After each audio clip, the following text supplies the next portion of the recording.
கூச்சமே படாம ஒரு சங்கி காக்கி டவுசர் தமிழ்நாட்டுல வந்து நின்னுட்டு டாக்டருக்கு தான் படிக்கணுமா, பிளம்பர் ஆகக்கூடாதா, நீ போடா, நீ கொஞ்ச நாளைக்கு பிளம்பர் ஆறு, மந்திரியா தான் இருக்கணுமா அப்படின்னு நாம கேட்போமா மாட்டோமா? இப்ப பேசணும்னா எவனும் அடிக்க மாட்டான், தேர்தல் சமயத்துல பேசினா அடிப்பான், அதனால இப்பயே விஷத்தை கக்கிடுவோம் அப்படின்னு கக்கக்கூடிய வேலையில இவர்கள் ஈடுபட்டு இருக்காங்க.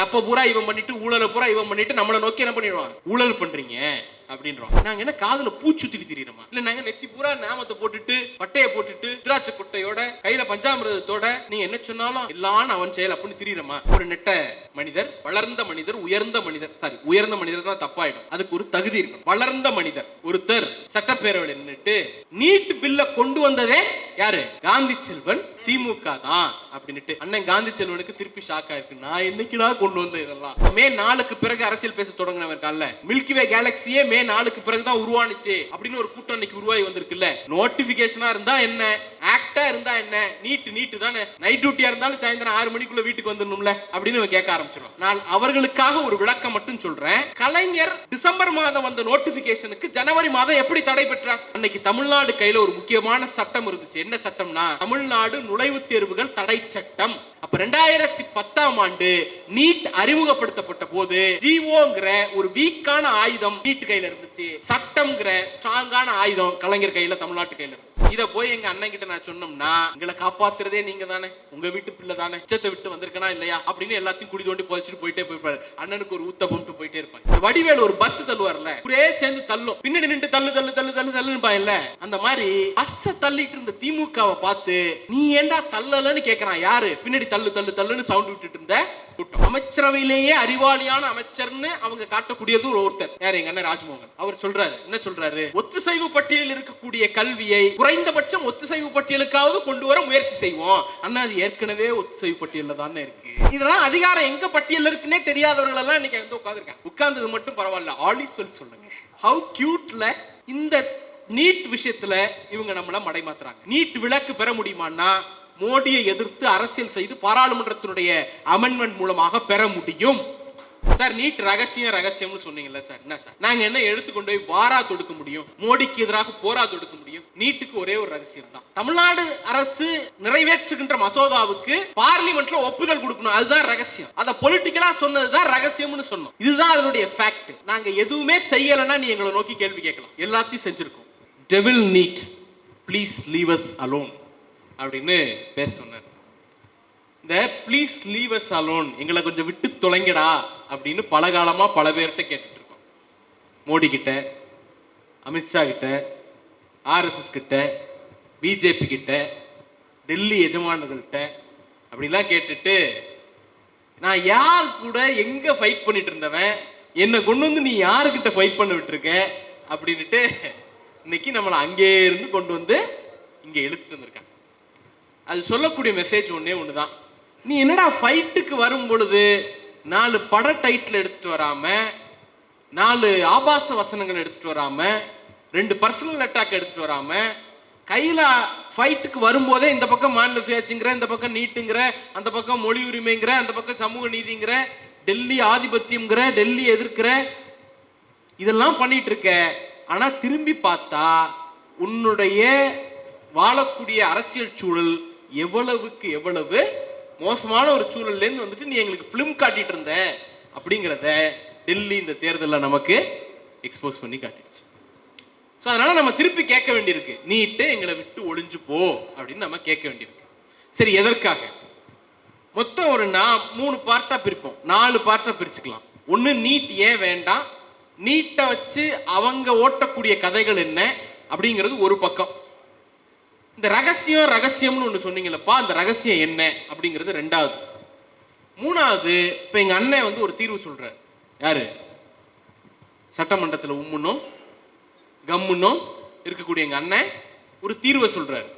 அந்த தீர்வு யோக்கியமான தீர்வா, பிராக்டிக்கலா பாசிபிளான தீர்வா அப்படிங்கிறது 3வது செக்மெண்ட். இந்த 3 செக்மெண்டா இதை நம்ம பிரிச்சுக்கலாம். முதல் விஷயம் என்ன அப்படின்னா, இன்னைக்கு இந்த கான்டெஸ்ட்ல இன்னைக்கு நாம பேசிட்டு இருக்கிற சூழல்ல நீட் பத்தி 2 டிஃபரெண்டான ஒப்பீனியன் இருக்கு. ஒன்னு, கட்டாயம் நீட் வேணும்னு ஒரு காலகட்டத்தில் இருந்தது, இன்னைக்கு அப்படியே டிஃபரெண்ட் ஆகுறாங்க. எப்படி? தமிழ்நாடு நீங்கின இந்தியாவினுடைய பிற பகுதிகள் கேட்பது ஃபேர் நீட், நம்ம பேன் நீட், அது வேணவே வேணாண்டா எங்களை விட்டு ஒழிங்கடாங்கிறது தான் நம்மளுடைய அடிப்படையான ஆர்குமெண்ட். சரி, ஏன் நீட் வேணான்னு சொல்றோம்? இப்ப நான் நீட் வேணான்னு சொல்லும் பொழுது ஆட்டோமேட்டிக்கா ஒரு 3 தலைமுறையா படிச்சுட்டு உங்க அப்பா எங்க இருக்காரு? ஆர்பிஐல வேலை பார்க்கிறார், அண்ணன் இப்பதான் சிஏ முடிச்சுட்டு வந்தார் அப்படிங்கிற வீட்டில இருந்து வரக்கூடிய ஒரு பையன் நம்மளை பார்த்து கேட்கறான். என்ன கேட்கறான்? உங்களால நீட்டை கிராக் பண்ண முடியலங்கிறதுனால உங்க இன்னபிலிட்டிக்காக இதை எதிர்க்கிறீங்களா அப்படின்னு கேட்கறான். தம்பி, ஒண்ணும் இல்லடா, எங்க இன்னபிலிட்டிக்காகலாம் நாங்க எதிர்க்கல, அது இன்ஜஸ்டிஸ்ங்கிறதுனால தான் எதிர்க்கிறோம். இன்னபிலிட்டிங்கிறது அப்புறம். ஏன்னா தமிழ்நாட்டினுடைய மாணவர்களுக்கு இன்னபிலிட்டின்னு ஒன்று கிடையவே கிடையாது. அது நீங்க வலிந்து திணிக்கிறது, உனக்கு தெரியாது, உன்னால முடியாது அப்படிங்கிறது. என்னன்னா நீங்க செட் பண்ணக்கூடிய நரேட்டிவ். நீட்டை தமிழ்நாடு எதிர்ப்பதற்கு காரணம் அந்த தேர்வை கிராக் பண்ண முடியாதது கிடையாது, அந்த தேர்வு அநீதியானதுங்கிற காரணத்தினால தான் நாம எதிர்க்கிறோம். எங்களால முடியாதுங்கிற காரணத்தினால எதிர்க்கல. It's not our personal thing. பர்சனலான விஷயத்துக்காக நம்ம அதை எதிர்க்கல. இது ஒண்ணு. ரெண்டாவது, அப்புறம் அடுத்து அந்த பையன் இது நம்ம பேசிட்டோம்னு வச்சுக்கோங்க, அடுத்தவன் சொல்லுவான், அது ஒரு எக்ஸாம் தானே, ஒரு எக்ஸாம் தானே, அதை எதுக்கு நீங்க வந்து இப்ப இவ்வளோ கடுமையா எதிர்க்கிறீங்க? எவ்வளவோ தேர்வு எழுதுறீங்க, +2 எக்ஸாம் எழுதுறீங்க, 10th எக்ஸாம் எழுதுறீங்க, ஆர்பிஐ எக்ஸாம் எழுதுறீங்க, எஸ்பிஐ எக்ஸாம் எழுதுறீங்க, எல்லா எக்ஸாமும் எழுதுறீங்க, நீட்னா மட்டும் ஏன் உங்களுக்கு மூக்கு மேல கோவம் வருது அப்படின்னு அவன் கேட்கறான். இப்போ நமக்கு அதுக்கு ஒரு பதில் சொல்றான் அந்த தம்பிக்கு. என்ன? ஒரே ஒரு பதில் தான், NEET is not just an exam. NEET ஒரு தேர்வு அல்ல. விளிம்பு நிலையில் இருக்கக்கூடிய பிற்படுத்தப்பட்ட, ஒடுக்கப்பட்ட, பட்டியலின, பழங்குடியின மாணவர்கள் மீதும், கிராமப்புற மாணவர்கள் மீதும், வறிய பின்புலத்தில் இருக்கக்கூடிய பொருளாதார பின்னணியில் இருக்கக்கூடிய மாணவர்கள் மீதும், ஆண் பெண்கிற பேதத்தை எடுத்தீங்கன்னா பெண் மாணவிகள் மீதும் நடத்தப்படக்கூடிய உளவியல் யுத்தம். அது ஒரு சைக்காலஜிக்கல் வார். நம்ம ஸ்டூடெண்ட்ஸ் மேல அவங்க நடத்தக்கூடிய ஒரு psychological war. It's not just exam. அதனாலதான் முதன்மையா எதிர்க்கிறோம். சரி, இப்ப அப்படியே வாங்க. இப்ப அடுத்து நம்ம டைவர்ட் பண்றான். என்ன டைவர்ட் பண்றான்? பேப்பர் லீக்கை பத்தி நீங்க எல்லாம் ரொம்ப ஆக்ரோஷமா பேசுறீங்க. எல்லா பரீட்சையிலையும் தான் பேப்பர் லீக் நடக்குது, உண்டு இல்லைண்ணே? எல்லா பரீட்சையிலும் பேப்பர் லீக் நடக்குதுல்ல. டிஎன்பிஎஸ்சி நடத்தணும்னா பேப்பர் லீக் நடக்குது, யூபிஎஸ்சி நடத்தணும்னா பேப்பர் லீக் நடக்குது, எல்லாத்துலயும் நடக்குது. ஆனா ஒண்ணு மட்டும் நீங்க யோசிச்சு பாருங்க, இந்த நீட் தேர்வு நடத்தப்படுகிற விதம் எப்படி? ஒரு யூபிஎஸ்சி எக்ஸாம் இந்த நாட்டை ஆட்சி செய்யக்கூடியவர்களுடைய திறனை சோதிக்கிறது. எம்எல்ஏ, எம்பி, மந்திரி அவங்கெல்லாம் தேர்ந்தெடுக்கப்படுறவங்க.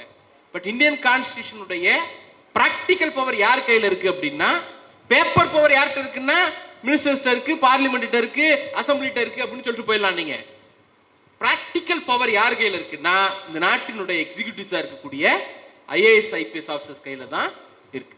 குறிப்பா கேபினட் செக்ரட்டரிஸ் மாதிரியானவங்க கையில தான் இருக்கு.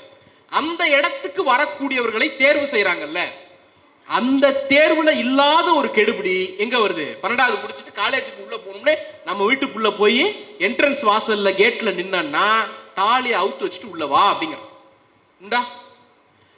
இதெல்லாம் கூட ஓரளவு விட்டுருவோம். நீங்க அதன் மீது நடத்தக்கூடிய கெடுபிடிகள் இதெல்லாம் விட்டுருவோம். ஒரு உச்சமா என்ன நடக்குதுன்னா, மதுரை ஹைகோர்ட்ல ஒரு 4-5 ஆண்டுகளுக்கு முன்னால ஒரு கேஸ் வருது. ஒரு மாணவர், மாற்றுத்திறனாளி மாணவர். இந்த மாற்றுத்திறனாளி மாணவர் என்ன கேஸ் போடுறாரு அப்படின்னா, ஐயா நான் நீட் எழுதணும், எனக்கு மாற்றுத்திறன் இருக்கிற காரணத்தினால் டயாப்பர் யூஸ் பண்ண முடியாம நான் எந்த இடத்துக்கும் போக முடியாது, நீட் தேர்வுக்குள்ள டயாப்பரோட என்ன போய் உட்கார அனுமதிக்க மாட்டாங்க, இதை அனுமதிக்கிறதுக்கு நீங்க டைரக்ஷன் கொடுக்கணும். எங்க வந்து கேட்கிறாரு? மதுரை ஹைகோர்ட்ல பெட்டிஷன். மதுரை ஹைகோர்ட் டைரக்ஷன் கொடுத்த பிறகுதான் அந்த மாணவரை டயாப்பரோட நீட் தேர்வு எழுதுவதற்கு இந்த ஒன்றிய அரசாங்கம் அனுமதிச்சது.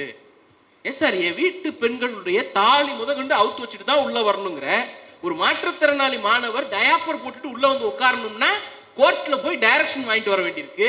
இவ்வளவு கெடுபிடி பண்ணக்கூடிய ஒரு தேர்வுல பீகார்லையும், உத்தரப்பிரதேசலையும், மத்திய பிரதேசலையும், குஜராத்லையும் சாதாரணமா பேப்பரை பிரிண்ட் அவுட் எடுத்து வித்துட்டு இருப்பான்னா நாங்க என்ன இழிச்சாவா போயலான்னு கேட்கிறோம். நீ எல்லா இடத்துலையும் இந்த மாதிரியான கெடுபிடிகளோட இருந்தன்னா அது குறித்து நம்ம அப்புறம் விவாதிக்கலாம். அந்த பக்கம், அதாவது அந்த மதுரை ஹைகோர்ட் கேஸ்ல மாணவருடைய ஆர்குமெண்ட் ரொம்ப முக்கியமான ஆர்குமெண்ட். சார், இந்த நாட்டிலேயே இல்லாத 4 பேர் இந்த நாட்டில் தேர்வு எழுதுனான்னு சொல்லி அவனுக்கு பாஸ் போட்டு மெடிக்கல் சீட்டு கொடுத்துருக்கேன், நான் டயப்பர் போட்டு எக்ஸாம் எழுதுறதுக்கு என்ன அலோவ் பண்ண மாட்டேன் அப்படின்னு அந்த மாணவர் கதறினார். இப்போ நீங்க இதை யோசிச்சு பாருங்க, நீட் பணம் படைத்தவர்களுக்கான தேர்வுன்னு நான் ஏன் சொல்றேன்னா, ஹைகோர்ட்ல போய் பெட்டிஷன் போடுற அளவுக்கு அந்த பையனுக்கு ஒரு பிரிவிலேஜ் இருந்த காரணத்தினால அந்த பையனால பரீட்சை எழுத முடிஞ்சுச்சு. நம்ம வீட்டில் அந்த மாதிரி யோசனை வருமா? நம்ம வீட்டு அப்பா அம்மா என்ன சொல்லுவாங்க? வேற பரீட்சையை பார்த்துட்டு போடா சொல்லுவாங்களா இல்லையா? எதுக்குடா ரிஸ்க்? யாரா அலையிறது? யாரா கோர்ட்டுக்கு போறது? யார்கிட்டடா காசு இருக்கு? இந்த கேள்வி எல்லாம் வருது இல்ல. அப்ப இந்த தேர்வு முறையிலிருந்து நம்மை அகற்றி வெளியேற்றுவதுதான் நீட் தேர்வினுடைய முதன்மை நோக்கம். நம்மளை படிக்க வைக்கிறது அதனுடைய நோக்கம் கிடையாது. நம்ம படிப்பை கெடுக்கிறது மட்டும்தான் நீட் தேர்வோட நோக்கம். அதனாலதான் அதை முதல்ல எதிர்க்கிறோம். நீங்க அப்படியே வாங்க. நீட் தேர்வுக்கு பின்னணியில் இருக்கிறது என்ன? ரெண்டு. ஒன்னு கோச்சிங் வணிகம், இன்னொன்னு சர்வதேச மருத்துவ வணிகம். கோச்சிங் எடுத்தா மட்டும்தான் நீங்க அந்த பரீட்சையை கிராக் பண்ண முடியும். அப்ப அதுக்கு ஒரு வணிகம் இருக்கு. அடுத்து நீட் தேர்வுக்கு ஒரு 8 லட்சம் 10 லட்சம் செலவு பண்ணிட்டு அவன் வந்து எக்ஸாம் பாஸ் பண்ணிட்டு டாக்டர் ஆயிட்டான். கவர்மெண்ட் சர்வீஸ்ல உட்காந்துட்டு 1 லட்சத்துக்கு 80,000க்கு 70,000க்கு சர்வீஸ் பண்ணுவாங்களா? பிரைவேட் பிராக்டிஸ்க்கு போவாங்களா? வெளிநாடுகள்ல பெரிய ஆஃபர் இருந்தா அந்த ஆஃபருக்கு போவாங்களா? செலவு பண்ணவங்க, இன்வெஸ்ட் பண்ணவங்க அந்த இன்வெஸ்ட்மெண்ட்ல இருந்து ரிட்டர்ன் எடுக்கத்தான் பார்ப்பாங்க. நம்ம ஊர்ல பிற்படுத்தப்பட்ட சமூகத்திலிருந்து, ஒடுக்கப்பட்ட சமூகத்திலிருந்து, பக்கத்து வீட்டு பையன், எய்த்த வீட்டு பையன், 3வது வீட்டுல இருக்கிற அக்கா டாக்டர் ஆகி இருந்தால் அந்த அக்காவும் அந்த அண்ணனும் இந்த ஊர்லயே இருந்து பிஹெச்ல சேவை பண்ணிருப்பான், தாலுகா ஹாஸ்பிட்டல்ல இருந்திருப்பான், டிஸ்ட்ரிக்ட் ஹாஸ்பிட்டல் இருந்திருப்பான், இங்க இருக்கக்கூடிய எம்எம்சி மாதிரியான மருத்துவமனைகளில் இருந்திருப்பார்கள். இந்த சிஸ்டம்குள்ளேயே அவங்க இருந்திருப்பாங்க. ஆனால் நீட்டில் இருந்து வரக்கூடிய யாரிடமும் அந்த விஷயத்தை நம்மளால எதிர்பார்க்க முடியாது. அப்ப கவர்மெண்ட் ஹாஸ்பிட்டல்ஸ்ல ஏற்படக்கூடிய வேக்கன்சி யாருக்கு லாபம்? அது ஒரு பிரைவேட் மெடிக்கல் நெட்வொர்க்குக்கு லாபம். நீட் தேர்வு வெறும் கோச்சிங் வணிகத்தை மட்டும் அடிப்படையாக கொண்டது கிடையாது. ஒரு மிகப்பெரிய மருத்துவ வணிகத்தையும் அடிப்படையாக கொண்ட ஒரு விஷயம். சரி, அடுத்து இன்னொரு விஷயத்துக்கு வராங்க. சார், ஒரு காம்படிட்டிவ் எக்ஸாம் நடக்குது, அதை நீங்க எதிர்க்கிறது இல்லை. ஒரு ஜேஇ நடக்குது, அதை நீங்க எதிர்க்கிறது இல்லை. நீட்டை மட்டும் ஏன் சார் எதிர்க்கிறீங்க அப்படின்னு கேட்குறாங்க. 3 வகையான எக்ஸாம்ஸ் இருக்கு. நம்ம 10th 12th இதெல்லாம் விட்டுருவோம். பொதுவாக ஒரு 3 வகையில பிரிங்க. ஒன்று காம்படிட்டிவ் எக்ஸாம், போட்டித் தேர்வுகள். நான் ஒரு கவர்மெண்ட் ஜாப்ல போய் உட்காரணும்னா, ஒரு பேங்க் ஜாப்ல போய் உட்காரணும்னா, ரயில்வே ஜாப்ல போய் உட்காரணும்னா எனக்கு என்ன தேவைப்படுது? ஒரு போட்டித் தேர்வு தேவைப்படுது. நான் அந்த பரீட்சையை எழுதுறேன், எனக்கு வேலை கிடைக்கும். அப்படியே வைப்போமா? இது போட்டித் தேர்வு. அடுத்து நுழைவுத் தேர்வு. ஜேஇஇ ஒரு நுழைவுத் தேர்வு. நான் 12வது முடிச்சிட்டேன், எனக்கு இன்ஜினியரிங் கட் ஆஃப் ஒரு 190 இருக்கு, அண்ணா யூனிவர்சிட்டியில சீட் இருக்கு, நான் ஜேஇஇல பாஸ் பண்ணி ஐஐடிக்கு போகணும்னு ஆசைப்படுறேன். அது எனக்கு ஆப்ஷன். ஜேஇஇல நான் பாஸ் பண்ணலனாலும் என்னால் என்ன பண்ண முடியும்? இன்ஜினியரிங் படிக்க முடியும். அப்ப அது நுழைவுத் தேர்வு. இந்த நீட் என்ன அப்படின்னா, இது வெறும் நுழைவுத் தேர்வு அல்ல, இது வெறும் போட்டித் தேர்வு அல்ல, இது தகுதி தேர்வு. நீங்க நீட்டை கிராக் பண்ணா மட்டும்தான் இந்தியாவில் எம்பிபிஎஸ்ஸே படிக்க முடியும். வேற ஆப்ஷனே கிடையாது. நான் 12வதுல ஆல் சென்டர் சார், பயாலஜியில் சென்டம், பிசிக்ஸில் சென்டம், கெமிஸ்ட்ரியில் சென்டம் சார், எனக்கு நீ கொடுங்க. வாய்ப்பே இல்லை ராஜா, நீட் பண்ணிட்டு வா, கொடுக்குறோம். அப்போ என்னன்னா, 10வது 12ஆம் வகுப்பு தேர்வுங்கிறது உங்களுக்கு அடிப்படையில் தகுதி தேர்வு. ஜேஇ மாதிரியான பரீட்சைகள் நுழைவுத் தேர்வு. ஐஏஎஸ் ஐபிஎஸ் மாதிரியான யூபிஎஸ்சி பரீட்சைகள், டிஎன்பிஎஸ்சி பரீட்சைகள் போட்டித் தேர்வு. நீட்டுங்கிற ஒரு தேர்வு மட்டும்தான் இந்த நாட்டில் 3த்தையும் கிளப் பண்ண தேர்வு. அதனால தான் அது கடுமையாக இருக்கும். அப்ப ஒரு தேர்வு என்னுடைய 12-14 வருஷ எஜுகேஷனை நலிஃபை பண்ணிடுது இல்ல. அந்த நாளில் என்னுடைய உடல்நிலை சரியில்லை அப்படின்னா 12 வருஷம் நான் படிச்சு வச்சு எல்லாத்தையும் சிதைச்சிட்டு போயிடுது இல்ல. வெறும் உங்களுடைய கரிக்குலம் வச்சு, ஸ்கூல் சிலபஸ் வச்சு மட்டும் அதை கிராக் பண்றதுக்கான வாய்ப்போ வசதியோ நம்ம கிட்ட இல்லை. அப்போ அதுக்கு என்ன பண்ண வேண்டியிருக்கு? ஸ்பெஷல் ட்ரைனிங் தேவைப்படுது. அந்த ட்ரைனிங்கை கொடுக்கறதுக்கு ஒரு கோச்சிங் இண்டஸ்ட்ரி வருது. அந்த கோச்சிங் இண்டஸ்ட்ரிட்ட பணம் வாங்கி கொளிக்கக்கூடியவர்கள் தான் இந்த நாட்டில் நீட் நடந்தே தீர வேண்டும் என்று நினைக்கிறார்கள். தப்ப பூரா இவன் பண்ணிட்டு, ஊழலை பூரா இவன் பண்ணிட்டு நம்மளை நோக்கி என்ன பண்ணிடுவான்? ஊழல் பண்றீங்க அப்படின்றான். இதை பேசிட்டே இருக்கும்போது அடுத்து என்ன பண்ணுவாங்க தெரியுமா? நீட்டு குவாலிட்டியான டாக்டர்ஸை ப்ரொடியூஸ் பண்ணுச்சு. சரி, நான் ஊசி போட போற டாக்டர் குவாலிட்டியா இருக்கணுமா இல்லையா அப்படின்னு நம்மளை பார்த்து என்ன பண்றது? நம்மளை கில்ட் ட்ராப்ல தள்ளுறது, நம்மளை குற்ற உணர்ச்சியில தள்ளுறது. நீட்டை எதிர்க்கிற, வேணாம்ப்பா, நீட்ல வர டாக்டரை விட நீட் இல்லாம வந்த டாக்டர்ஸ் எனக்கு குவாலிட்டியா தான் வைத்தியம் பார்க்கறேன், நான் அவங்ககிட்டயே போய்க்கிறேன். மேடையில் இருக்கக்கூடிய டாக்டர் இல்லைன்னு ஒரு மிக சிறந்த சான்று. ஸோ நான் இது எதுக்காக சொல்றேன் அப்படின்னா, நீட் குவாலிட்டியை உறுதி பண்ணணும்னு சொல்லி தானே கொண்டு வந்தீங்க. 20 நிமிஷம் என்ன சொல்லிடுங்க. நீட் குவாலிட்டியை உறுதி பண்ணுங்கிறதுனால சொல்லி கொண்டு வந்தீங்க. ஆனா என்ன நடந்துச்சு ஆக்சுவலா? முதல் விஷயம், தமிழ்நாட்டில் ஒரு மாணவர் கவர்மெண்ட் மெடிக்கல் சீட் எடுக்கணும் அப்படின்னா அவருடைய கட் ஆஃப் என்ன இருந்திருக்கணும்? பழைய சிஸ்டம் படி 199 198 மினிமம் 2 சப்ஜெக்ட்ல சென்டம் இருந்திருக்கணும். அப்படிதானே? அப்ப அவன் 3 சப்ஜெக்ட், பயாலஜி, பிசிக்ஸ், கெமிஸ்ட்ரி 3 சப்ஜெக்ட்லயும் திறமையான ஒரு மாணவரால் மட்டும்தான் எங்க போக முடியும்? பழைய சிஸ்டம் படி மெடிக்கல் காலேஜுக்குள்ள போக முடியும். இப்ப நீட் என்ன பண்ணுது? நீ பயாலஜியில கொஸ்டினையே அட்டன் பண்ண வேண்டாம், கெமிஸ்ட்ரியில கொஸ்டினையே அட்டன் பண்ண வேண்டாம், பிசிக்ஸை மட்டும் நல்லா படி, கிராக் பண்ணியா உனக்கு சீட்டு கொடுத்தேன். நீ பிசிக்ஸையும் பயாலஜியும் விட்டு கெமிஸ்ட்ரியை மட்டும் நல்லா படி, கிராக் பண்ணியா சீட்டு கொடுத்தேன். பயாலஜி படிக்கவே படிக்காம ஒருத்தரால சீட்டு வாங்கிட்டு வந்துட முடியும் அப்படின்னா இதை நீ என்ன சொல்ற? குவாலிட்டி எஜுகேஷன் சொல்ற. இது குவாலிட்டி டாக்டர்ஸை ப்ரொடியூஸ் பண்ணுதுன்னு சொல்ற. நாங்க என்ன காதுல பூச்சுத்திரி திரியிறோமா? இல்ல நாங்க நெத்தி பூரா நாமத்தை போட்டுட்டு பட்டையை போட்டுட்டு ருத்ராட்ச கொட்டையோட கையில பஞ்சாமிரதத்தோட நீங்க என்ன சொன்னாலும் எல்லாம் அவன் செயல் அப்படின்னு திரியிறோமா? இருக்கிறாங்க. ஆனால் அவர்கள் கூட தமிழ்நாட்டில் நீட் இருக்கிறாங்க. அதுதான் முக்கியம். இப்ப நீங்க இதை ஏன் சொல்றேன்? சரி, குவாலிட்டியான டாக்டர்ஸை ப்ரொடியூஸ் பண்ணுன்னு சொல்றீங்கல்ல சார், ஒரே ஒரு உதாரணம், ஒரு சின்ன ஸ்டோரி பண்ணுவோம். நீட் பண்ணி என்ன பண்றாங்க? எம்பிபிஎஸ் பண்றாங்க. இப்ப அண்ணன் இந்திரா என்ன பண்றாரு? நீட்டை கிளியர் பண்ணிடுறாரு. கிளியர் பண்ணி எம்பிபிஎஸ் கிளியர் பண்ணி முடிச்சிடறாரு. அடுத்து அவர் எம்டி பண்ணணும், பிஜி பண்ணணும். அப்ப பிஜிக்கு ஒரு நீட் எழுதுறாரு. பிஜிக்கு என்ன பண்றாரு? ஒரு நீட் எழுதுறாரு. அவர் நீட் எழுதின வருஷம் இந்த ஹால்ல 100 சீட் இருக்கு. நீட் பிஜில பாஸ் பண்ண 100 பேருக்கு நான் இடம் கொடுக்குறேன் அப்படின்னு சொல்லி நான் எக்ஸாம் அனௌன்ஸ் பண்றேன் இல்லையா? இந்த நீட் பிஜி வரத்துக்கு முன்னாடி, நீட் யூஜி வரத்துக்கு முன்னாடி 12ஆம் வகுப்பு பாஸ் பண்ணிட்டு டாக்டர் ஆகி போனாங்கல்ல, அவங்களுடைய மினிமம் கட் ஆஃப் 50%. அப்ப என்ன அர்த்தம்? உள்ள வந்து உட்கார்ந்த 100 பேருமே 50%க்கு மேல மார்க் எடுத்தவங்க. வெறும் 12ஆம் வகுப்பு மார்க் எடுத்துட்டு எம்பிபிஎஸ் படிச்சுட்டு பிஜிக்கு வந்த அவ்வளவு பேரும் பழைய சிஸ்டம் படி 50%க்கு மேல மார்க் எடுத்தவங்க. இன்னைக்கு என்ன தெரியுமா சொல்றாங்க? 35% எடுத்தா பாஸ் சொல்லியாச்சு. உள்ள வாங்கப்பான்னா 100 சீட்டு ஃபில் ஆக மாட்டுது, 30 சீட்டு தான் ஃபில் ஆகுது. அப்புறம் என்ன பண்றான்?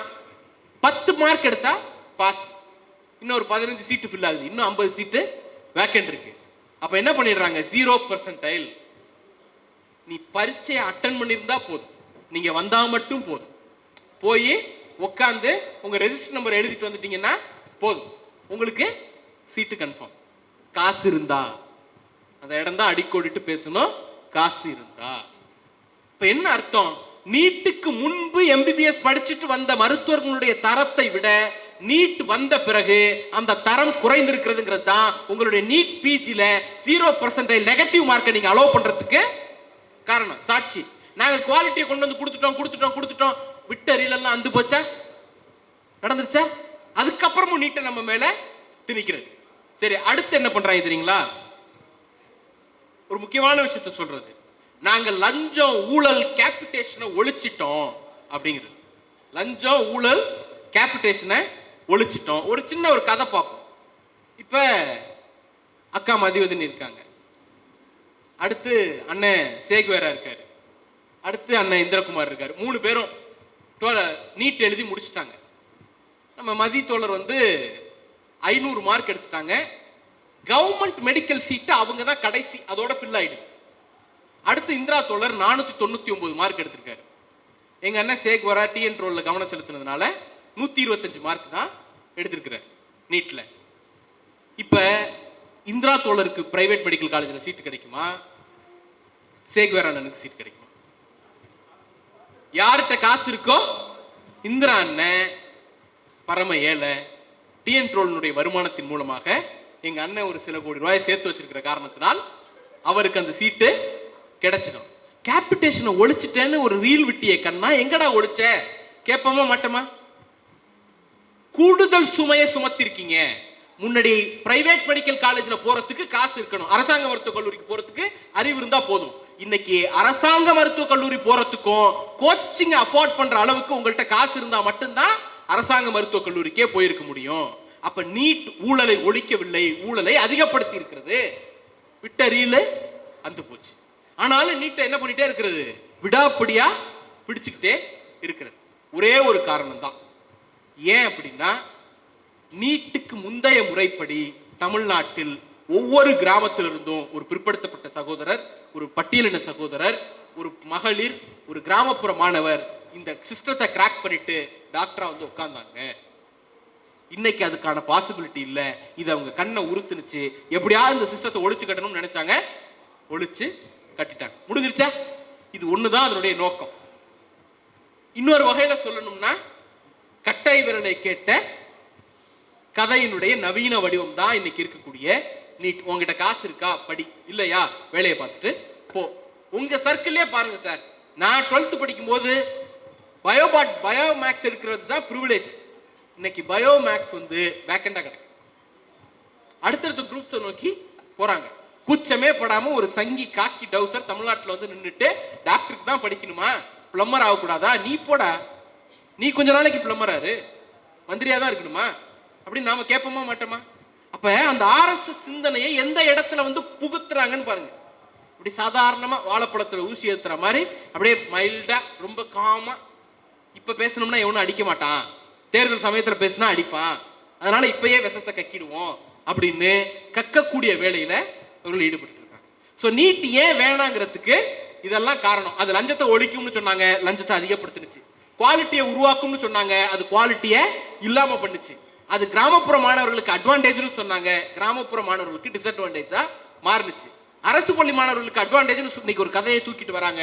உண்மை என்னன்னா, 7.5% இடஒதுக்கீடு கொடுக்கலன்னா அது நெகட்டிவா போயிருக்கும். ஒரு ரெமெடி, காய்ச்சலுக்கு கொடுக்கிற மருந்து இருக்குல்ல, அதையே உணவா எடுத்துக்க முடியாதுல்ல. நான் வந்து பாராசிட்டமல் போடுறேன், காய்ச்சல் அடிக்குது பாராசிட்டமல் போடுறேன், அதையே சாப்பாடா எடுத்துக்க முடியாது. காய்ச்சல் போனா அது தூக்கி போட்டு தானே ஆகணும். அப்ப பிரச்சனைக்கு தீர்வாக கொடுக்கப்பட்ட 7.5% இடஒதுக்கீட்டை நீட்டை நியாயப்படுத்துவதற்கான காரணியாக இவர்கள் பயன்படுத்த தொடங்கி இருக்கிறார்கள். பச்சை அயோக்கியத்தை.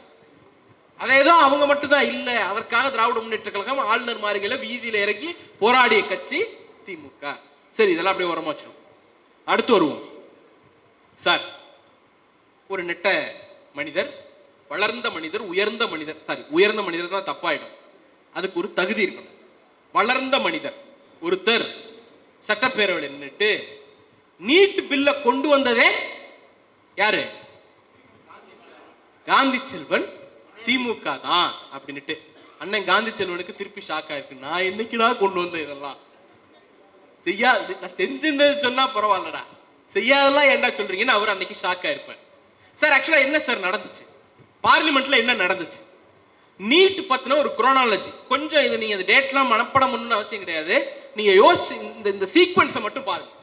நீட் முதல் முறையாக 2010ஆம் ஆண்டு அந்த சிந்தனை வருது, நீட்னு ஒண்ணு கொண்டு வரணும். அதுக்கு முன்னாடி all India pre medical pre dental test AIPMT நடத்திட்டு இருக்கோம். இந்த 2010ஆம் ஆண்டு என்ன நடக்குது? 21/12/2010 MCI medical council of India ஒரு நோட்டிபிகேஷன் போடுறாங்க. என்ன போடுறாங்க? நோட்டிபிகேஷன். கவனமா பாருங்க, அது நோட்டிபிகேஷன், நாட் ஆக்ட். அதற்கு அடுத்து 27/12/2010 அதை ரெகுலேட்டரி நோட்டிபிகேஷனா மாத்துறாங்க. தேர்வு நடத்தணும்னு ஒரு அரசாணை போடுறாங்க, வேற ஒண்ணும் கிடையாது. அதுவும் மெடிக்கல் கவுன்சில் ஆஃப் இந்தியாவுடைய ஆணை தானே தவிர அரசாங்கத்தினுடைய ஆணை கூட கிடையாது. இப்ப இந்த சூழல்ல 2010 எப்ப நடக்குது? 2010 டிசம்பர்ல நடக்குது. அடுத்த 50 நாள் கூட கிடையாது, ஒரே மாதத்துல சென்னை ஹைகோர்ட்ல ஒரு பெட்டிஷனை போட்டு அன்றைக்கு முதலமைச்சராக இருந்த முத்தமிழறிஞர் கலைஞர் அவர்கள் நீட் அந்த நோட்டிபிகேஷனுக்கு இடைக்கால தடையை பெற்றார். 30 நாள்ல பெற்றார். இப்ப நீட் அந்த இடத்துல முடிஞ்சிருச்சா? சரி, அடுத்து வருவோம்.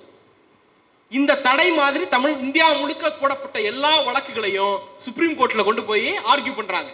ஆர்கியூ பண்ணி அல்தமஸ் கஃபீர் தலைமையிலான ஒரு அமர்வுல 2013ஆம் ஆண்டு நீட் கூடாது, நீட் நோட்டிபிகேஷனை நாங்க ரத்து பண்றோம் அப்படின்னு என்ன பண்ணிடுறாங்க?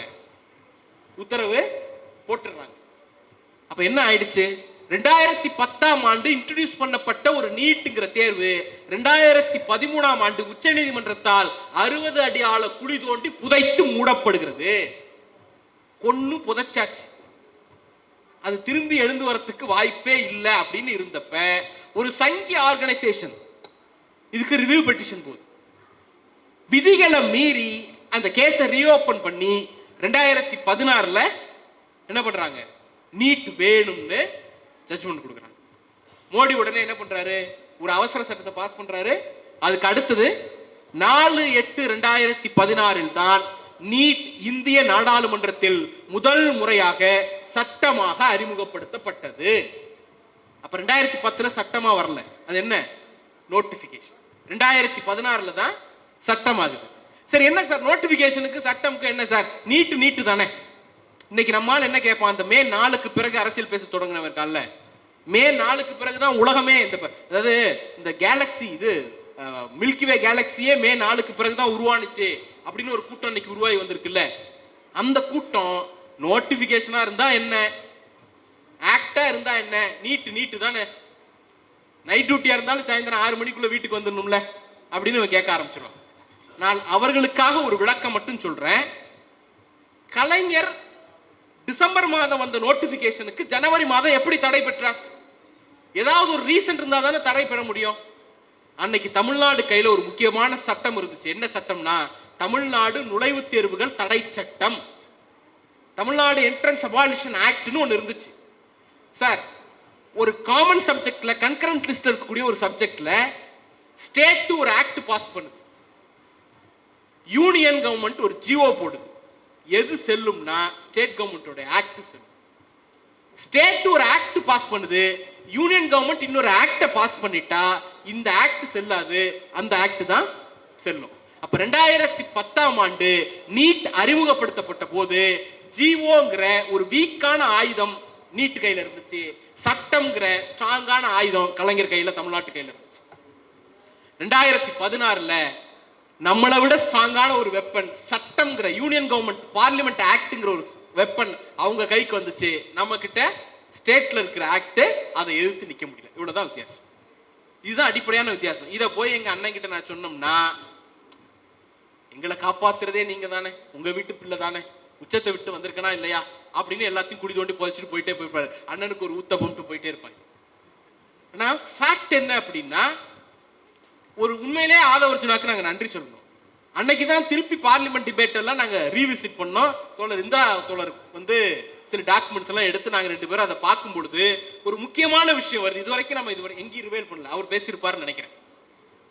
2012 டிசம்பர் மாதம் 18 தேதி அன்றைக்கு அதிமுகவினுடைய எம்பியாக இருந்த மைத்ரேயன் அவர்கள் ஒரு கொஸ்டினை புட் பண்றாரு. நீட்டுக்கு விளக்கு கேட்டு எங்க அம்மா எழுதின கடிதத்துக்கு என்ன நிலைமைன்னு கேட்கிறார். அதற்கு அன்றைக்கு அமைச்சராக இருந்த குலாம் நபி ஆசாத் அவர்கள் பதில் சொல்றார். அந்த பதில் என்ன சொல்லுது அப்படின்னா, மைத்ரேயனுக்கும் குலாம் நபி ஆசாத் அவர்களுக்கும் நடந்த அந்த கேள்வி பதில்ல ஒரு முக்கியமான விஷயத்தை குலாம் நபி ஆசாத் சொல்லுகிறார். அதை உங்களுக்காக நான் வாசிக்கிறேன். இது தொடர்பாக ஆகஸ்ட் 15, 2010 தேதியில் அன்றைக்கு முதலமைச்சராக இருந்த, தமிழ்நாடு முதலமைச்சராக இருந்த கலைஞர் அவர்கள் எங்கள் கவனத்திற்கு கொண்டு வந்தார். நல்லா புரிஞ்சுக்க, எம்சிஐ நோட்டிபிகேஷன் வந்தது 21/12/2010. கலைஞர் யூனியன் கவர்மெண்ட்டுக்கு கடிதம் எழுதினது ஆகஸ்ட் 15, 2010. இவன் நோட்டிபிகேஷன் கொண்டு வரதுக்கு 2 மாசத்துக்கு முன்னாடியே இந்த மாதிரி ஒரு வேலையை இவன் பாப்பான்னு தெரிஞ்சுக்கிட்டு கடிதம் எழுதிய மகத்தான தலைவர் தமிழறிஞர். சரி, இதோட முடிஞ்சா அடுத்து வாங்க. NEET would not imply the rights, suppress the rights of the state government by central government.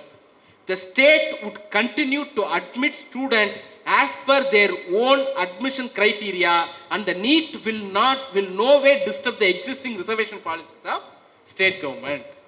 நல்லா புரிஞ்சுக்க, நீட் இன்ட்ரோடியூஸ் பண்ணப்பட்டதா சொல்றது 2010. 2012 குலாம் நபி ஆசாத் நிறைந்த பாராளுமன்றத்தில் சொல்லுகிறார், கலைஞர் 2010 எங்களுடைய கவனத்துக்கு இதை கொண்டு வந்தார். அன்னைக்கே நாங்க ஒரு உத்தரவாதத்தை கொடுத்தோம். என்ன உத்தரவாதம்னா, இந்த நீட் மாநில அரசு நடத்தக்கூடிய மருத்துவ கல்லூரிகளினுடைய எக்ஸிஸ்டிங் அட்மிஷன் ப்ரொசீஜரையும் ரிசர்வேஷன் ப்ரொசீஜரையும் ஒரு நாளும் பாதிக்காது. அதுதான் அன்னைக்கு நீட். அப்ப 2016 டெண்டிங்கிற ரூலை மோடி கொண்டு வந்து சேர்க்கிற வரைக்கும் நீட் ஒரு பல் பிடுங்கப்பட்ட ஜந்து. நாம எதிர்த்து சண்டை போட்டு ஜெயிச்சோம். டெண்டிங்கிற ரூல் மூலமாக அதற்கு ஒரு கொடூர கோரப்பல்லை கொடுத்தவர் மோடி. மோடியை எதிர்க்க துணிவற்ற கூட்டம், பிஜேபிங்கிற வார்த்தையை சொல்ல துணிச்சல் இல்லாத முதுகெலும்பு இல்லாத கூட்டம். அங்க சொன்னா முதலாளி கோச்சு பாருங்கிறதுக்காக அந்த பாலை தூக்கி நம்ம கோட்ல போடுறாங்க. இந்த மாதிரி 1008 பாலை கோல் போட்டுட்டு வந்த கட்சி திராவிட முன்னேற்ற கழகம். இதற்கெல்லாம் பயப்படக்கூடிய ஆட்கள் நாங்கள் இல்லை. சரி, இப்ப அடுத்து வருவோம். இந்த 2 செய்தியோட நான் முடிக்கிறேன். ஒண்ணு சார், நீட் ரகசியம்னு சொன்னீங்கல்ல சார், என்ன சார் நாங்க என்ன எடுத்துக்கொண்டு போய் வாரா தொடுக்க முடியும்? மோடிக்கு எதிராக போரா தொடுக்க முடியும்? நீட்டுக்கு ஒரே ஒரு ரகசியம் தான். தமிழ்நாடு அரசு நிறைவேற்றுகின்ற மசோதாவுக்கு பார்லிமெண்ட்ல ஒப்புதல் கொடுக்கணும், அதுதான் ரகசியம். அதை பொலிட்டிக்கலா சொன்னதுதான் ரகசியம்னு சொன்னோம். இதுதான் அதனுடைய ஃபேக்ட். நாங்க எதுவுமே செய்யலைன்னா நீ எங்களை நோக்கி கேள்வி கேட்கலாம். எல்லாத்தையும் செஞ்சிருக்கோம். திமுக கட்சியாக நீட்டுக்கு எதிராக கடந்த 5 ஆண்டுகள் என்ன பண்ணுச்சு? ஆட்சியாக என்ன பண்ணுச்சு? ஆட்சியாக நீதியரசர் AK ராஜன் கமிட்டி அமைச்சோம். என்னைக்காவது ஒரு நாள் நீட் ஒழிக்கப்படும். நான் என்னைக்காவது ஒரு நாள்ல 100 ஆண்டு 50 ஆண்டுகள்லாம் இல்லை, அந்த காலம் வந்தே தீரும். நீட் ஒழிக்கப்பட்டே தீரும். திமுக தொட்ட எதையும் விட்டது கிடையாது. அந்த வரலாறு எங்களுக்கு உண்டு. அதனால நீட்டை நிச்சயம் ஒழித்தே கட்டுவோம். அப்படி நீட் ஒழிக்கப்படுகிற நாளில் அந்த நீட் ஒழிப்புக்கு ஒரு பேஸ் டாக்குமெண்ட், ஒரு கான்ஸ்டிடியூஷனல் லெவல்ல இருக்கக்கூடிய ரெஃபரன்ஸ் டாக்குமெண்ட்னு ஒன்று இருக்கும்ல, அந்த டாக்குமெண்ட் AK ராஜன் கமிட்டி. அந்த கமிட்டி அறிக்கையை உருவாக்கி கொடுத்தவர் எங்களுடைய தலைவர் முத்துவேல் கருணாநிதி. சட்டமன்றத்தில் தீர்மானம் போட்டோம். அந்த தீர்மானத்தை நிறைவேற்றுவதற்காக ஆளுநர்கிட்ட சண்டை போட்டோம். ஆளுநர்கிட்ட போய் சண்டை போடுறதா? இணக்கமா இருந்தா தானங்க சாதிக்க முடியும். என்னத்தை சாதிச்ச? இணக்கமா இருந்து என்ன சாதிச்ச? ஒரே ஒரு வீசி போட முடிஞ்சவனால 2 பொறுப்பு வீசி போட்டிருக்க. 1 பைசா கூடுதலா வாங்கிட்டு வர முடிஞ்சுச்சா? ஆட்சிக்கு வந்து 100 நாட்களுக்குள்ள 14,000 கோடி ரூபாய் 4 ஸ்கீம்ல இழந்துட்டு வந்து அம்மோன்னு விட்டுட்டு வந்து நிக்கிற. இவ்வளவு பெரிய அயோக்கியத்தனங்களை எல்லாம் செஞ்சுட்டு நாங்க இணக்கமா இருக்கிறோம் பயந்து கிடக்கிறோம்னு சொல்லு.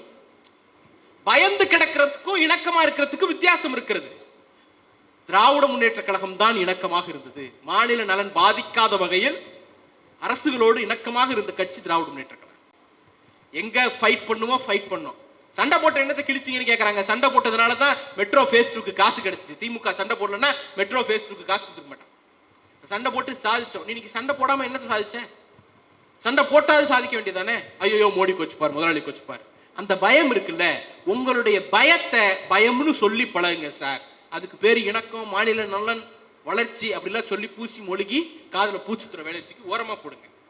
வெளிப்படையா ஃபேஸ் பண்ணி பழகுங்க, புரணி பேசி பழகாதீங்க. அப்படிங்கிறது தான் அடிப்படைட்டுமே. சரி, நான் இப்ப என்ன வரேன், இது ஆட்சியில இருந்து பண்ணது. கோர்ட்ல கேஸ் போட்டோம், எல்லாம் நடந்துச்சு. என்ன கமிஷன் அமைச்சோம், மசோதா போட்டோம், கோர்ட்ல கேஸ் போட்டோம், எல்லாம் பண்ணோம்.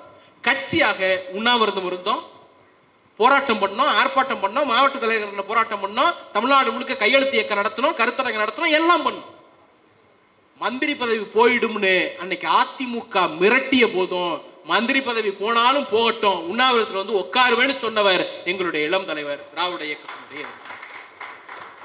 அந்த கட்ஸ்ல ஒரே 1% உனக்கு இருந்துச்சுன்னா ஒத்துக்கணும், நீட்டு நீங்க எதுக்குறீங்க சார். ஒருத்தர் எப்ப எங்களை கிரிட்டிசைஸ் பண்ண முடியும்?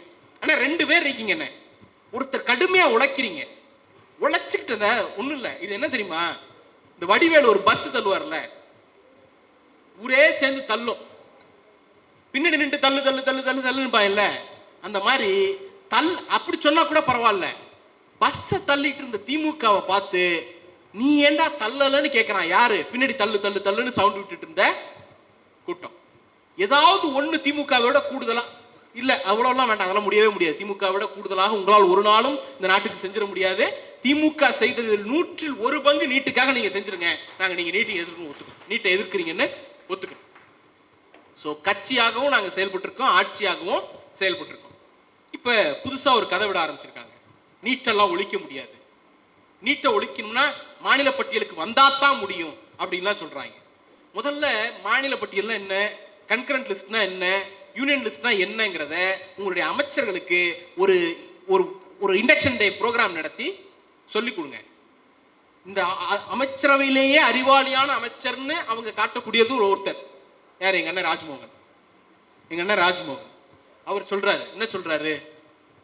ஒத்துசைவு பட்டியலில் இருக்கக்கூடிய கல்வியை குறைந்தபட்சம் ஒத்துசைவு பட்டியலுக்காவது கொண்டு வர முயற்சி செய்வோம். அண்ணா அது ஏற்கனவே ஒத்துசைவு பட்டியல்ல தானே இருக்கு. நம்ம சொல்றோம் இல்லைன்னா அமலாக்குனதை அமல்படுத்துறதுல தான் எங்க அண்ணன் ஸ்பெஷலிஸ்ட்னு சொல்றேன். So simple thing. இதெல்லாம் அதிகாரம் எங்க பட்டியல் இருக்குன்னே தெரியாதவர்கள் எல்லாம் இன்னைக்கு வந்து உட்காந்துருக்காங்க. உட்கார்ந்தது மட்டும் பரவாயில்ல, ஆலிஸ் வெல் சொல்லுங்க. ஹவு கியூட்ல என்ன இல்ல அந்த அந்த டயலாக சொல்றேன், இது திரிக்கப்படும் அதுக்காக சொல்றேன். அந்த டயலாக சொல்றேன், இந்த அந்த நிகழ்வை சொல்றேன், நான் வேற எதையும் சொல்றேன். ஸோ இந்த நீட் விஷயத்துல இவங்க நம்மள மடைமாத்துறாங்க. நீட் விலக்கு பெற முடியுமான்னா மோடியை எதிர்த்து அரசியல் செய்து பாராளுமன்றத்தினுடைய அமெண்ட்மெண்ட் மூலமாக பெற முடியும். பிஜேபி என்ன சொல்றான்? அது கோர்ட்டினுடைய உத்தரவு, அதனால பெற முடியாது. கோர்ட்டோட உத்தரவு, அதனால பெற முடியாது. சுப்ரீம் கோர்ட் சொல்லிடுச்சு, ஒண்ணும் பண்ண முடியாதுங்கிறாங்க. சார், டெல்லி சர்வீஸ் ஆக்ட், டெல்லியில ஐஏஎஸ் ஐபிஎஸ் ஆபீசரை யார் நியமிக்கிறது ஒரு வழக்கு. யூனியன் கவர்மெண்ட்ல இருக்கக்கூடிய அமித்ஷா நியமிக்கிறதா, அன்னைக்கு முதலமைச்சராக இருக்கிற கெஜ்ரிவால் நியமிக்கிறதான்னு ஒரு வழக்கு. சுப்ரீம் கோர்ட் என்ன சொல்லுது? கெஜ்ரிவாலுக்கு அந்த பவரை கொடுக்குது. யாருக்கு? டெல்லி சிஎம்க்கு அந்த பவரை கொடுக்குது. அடுத்த 10வது நாள் பார்லிமெண்ட்ல ஒரு அமெண்ட்மெண்ட் கொண்டு வரான். சுப்ரீம் கோர்ட்டுடைய ஜட்ஜ்மெண்ட் செல்லாது, அந்த பவரை ஒன்றிய உள்துறைக்கு ஷிஃப்ட் பண்றோம்ட்டு. டெல்லி சர்வீஸ் ஆக்டுக்கு அமெண்ட்மெண்ட் போட தெரியுதுல்ல உங்களுக்கு. தேர்தல் ஆணையர்களை யாரை நியமிக்கணும்னு சொன்னாங்க? எதிர்க்கட்சி தலைவர், பிரதமர், இந்த நாட்டினுடைய தலைமை நீதிபதி 3 பேரும் சேர்ந்து நியமிக்கணும் தானே சொன்னாங்க சுப்ரீம் கோர்ட்டுடைய ஜட்ஜ்மெண்ட். ஒரே ஒரு அமெண்ட்மெண்ட் ஆக்டை கொண்டு வந்து நீங்க என்ன பண்ணீங்க? அதுல இருக்கக்கூடிய நீதிபதியை தூக்கி வெளில போட்டுட்டு உங்க அமைச்சரை தூக்கி கொண்டு உள்ள வச்சீங்க. நடந்துச்சா இல்லையா? அடுத்து இப்ப மைன்ஸ் ஆக்ட்ல என்ன நடந்துச்சு? ஒரு மாநிலத்தில் ஒரு மைன்ஸ் வெட்டப்படுதுன்னா அதுல இருந்து வரக்கூடிய வருமானம் மாநில அரசுக்கு சொந்தம் சொன்னது சுப்ரீம் கோர்ட். அதை நலிஃபை பண்ற மாதிரி எம்எம்டிஆர் ஆக்டை கொண்டு வந்து அதுல ஒரு அமெண்ட்மெண்ட் கொண்டு வந்து தமிழ்நாட்டுக்கு 11,000 கோடி ஒரே வருஷத்துல நக்கிட்டு போச்சு. சார், சுப்ரீம் கோர்ட் சொன்னதை கட்டுப்படுவேன்னு சொன்னீங்கன்னா நீங்க டெல்லி சர்வீஸ் ஆக்டுக்கு அமெண்ட்மெண்ட் கொண்டு வந்து இருக்க கூடாது, எலெக்ஷன் கமிஷனர் ஆக்டுக்கு அமெண்ட்மெண்ட் கொண்டு இருக்க கூடாது, எம்எம்டிஆர் ஆக்ட்ல அமெண்ட்மெண்ட் கொண்டு இருக்க கூடாது. அப்ப ஒரே ஒரு விஷயம் தான், உங்களுக்கு அதெல்லாம் தேவைப்பட்டுச்சு, அதனால கொண்டு வந்தீங்க. நீட்டுக்கு எதிராக நாங்க கத்திக்கிட்டு இருக்கோம், எங்களுடைய கத்துறதை பார்த்து நீங்க ரசிச்சிட்டு இருக்கீங்க, அதனால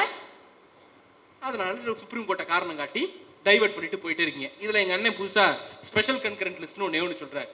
சார், கன்கரண்ட் லிஸ்டே ஒரு எக்ஸ்டெண்டட் ஸ்டேட் யூனியன் லிஸ்டா தான் இருக்கு, இதுல ஸ்பெஷல் கன்கரண்ட் லிஸ்டா. ஆனா ஸ்பெஷல் கன்கரண்ட் லிஸ்ட்னா என்னன்னு மட்டும் சொல்லிட்டேன். ரொம்ப ஆவலா இருக்கேன். ஏன்னா 74 தமிழ்நாடு அசம்பிளி டிபேட்ல விவாதிக்கப்படாத ஒரு விஷயம், இந்திய அரசியலமைப்பு சட்டத்தினுடைய கான்ஸ்டிடியூஷன் அசம்பிளி டிபேட்ல விவாதிக்கப்படாத ஒரு விஷயம். எங்க அண்ணன் புதுசா இந்த நாட்டினுடைய கான்ஸ்டிடியூஷன்ல ஃப்ரேம் பண்ண அம்பேத்கருக்கு தோன்றாத ஒன்றை எங்க அண்ணன் யோசிச்சிருக்கார்.